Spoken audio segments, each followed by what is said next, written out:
All right, welcome everybody. So I'm doing this video Monday morning because when I did it and then posted it on YouTube, kind of late last night, I guess, they blocked the video because I did Hotel California as my intro song. And so, yeah, that was a copyright infringement. Awesome, huh? So, yeah, here we are. Here's Kinetics Day 3, Part 1. We're going to talk about this factors affecting that affect the rate of a reaction. And specifically, we'll get into something called activation energy, which is a big factor in the rate of a reaction. So what does affect the reaction rate? There's really three things. Okay, first thing is this is the rate of collision between reactants. Okay, so how fast, how often are particles that are reacting colliding with one another? Then there's the percentage of collisions with the correct orientation, and I'll talk about that in a second. And then the percentage of collisions with enough energy to produce the reaction. So we'll kind of break all of these down, okay, and how they work. And so let's talk about this. Collisions, just first of all, because in order to react, the particles in the reaction need to collide with one another. So collision rates, what makes that collision rate increase? To increase the rate, the first thing is this: if we increase the concentration. And as we know from the experiments we've been looking at and data we've been looking at in kinetics, that if we increase the concentration, generally we're going to increase the rate of the reaction. And the reason is this: when we've got more concentration, we've got more collisions that can occur. Second thing is this: the surface area of solids. So that's why if we want a reaction to go really well and quickly, we want to grind up or tear up some kind of solid. Okay, that allows for more collisions to occur at the same time because we've got a greater surface area for those collisions to occur on. And last but not least, we've got temperature. So as temperature increases, right, we get particles moving faster, therefore they're going to run into each other more often. And also this is jumping ahead a little bit, but it increases the likelihood of that collision actually having enough energy. All right, so those are all basically ways that we can affect collision rate, which then can also affect the rate of a reaction.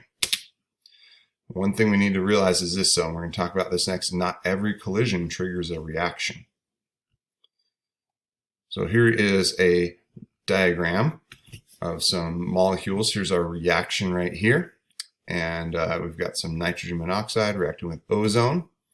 Okay, if you look here, these top two, these are ineffective reactions. So even though we have a collision happening between the particles in the reaction, okay, we've got an ineffective collision because they're not colliding in the right orientation. And here at the bottom, we have a picture that shows the correct orientation and effective collision. And as long as we've got enough energy there, we will get a reaction.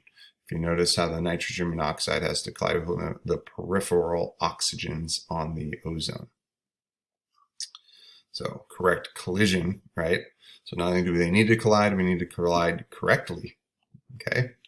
So and then we've got this idea, how energy. So when we talk about having enough energy in a collision, we have to have enough of what's called activation energy. So activation energy is this: it's the minimum energy for us to have a chemical reaction. Let me show you a couple of graphs here. So here's these graphs, and what's happening here is here's the reactants, right? Here's the products. Okay, here's our potential energy and reaction progress. So potential energy is on the y-axis here.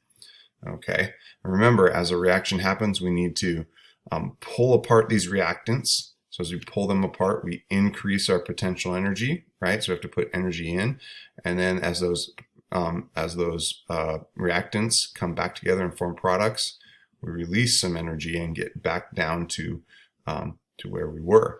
And then we've got an overall change in energy, right, is our delta H. So as you look at these two graphs, our activation energy is this right here, the energy it takes to get over this hump here from reactants to products. That is called our EA, or our activation energy.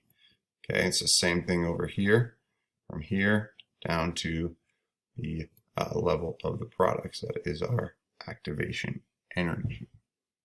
Okay. I actually checked that on this one. It's from here to here, activation energy to get from the reactants to the products. Now, as we look at these two graphs, I want you to think back to delta H, which is our change in heat energy, right? And endothermic and exothermic. If we look at this first, actually we're going to start here on the right. This graph here, is this endothermic or exothermic? If you answered exothermic, you're correct, because if you notice, the reactants have more potential energy than the products, so that means we're going to be releasing thermal energy. This one over here is going to be endothermic because we are taking in thermal energy. The products have more potential energy than the reactants. So big thing here in this is this though, you guys, for a reaction to happen, the collision energy must be greater than or equal to the activation energy, right? E collision greater than or equal to the activation energy. All right, continue with activation energy and rate. How does this relate to rate of reaction? Well, less activation energy needed means more reactants will collide with enough energy. Okay, so if we look at this graph here, right, we've got reaction A. Reaction A will probably happen at a slower rate than reaction B because reaction A has greater activation energy than reaction B. And at higher temperatures, you guys, so if we increase the temp of these reactions, it doesn't change the activation energy. However, it does mean this, that there's more energy in the system. So it's more likely that when we have a collision, that the particles will have enough energy to react. All right, so to summarize this, you guys, for a reaction to take place, you need 3 things to happen, okay? All right, and all 3 of these must occur at the same time. You got to have a collision with the correct orientation and have enough energy. Okay, so it makes you kind of see how there's some definite randomness in chemistry, right? We don't always get 100% yield in a reaction. In fact, we hardly ever do because of all this randomness that must occur, right? And the likelihood of these 3 things happening at the same time, okay, is not as great as we think it should. As you know, it's not easy to all happen at the same time. Well, thanks for tuning in, you guys. This is part 1 or part A of today's lesson. Check out the second video on kinetics, part B. Have a good one. We'll see you in a few minutes.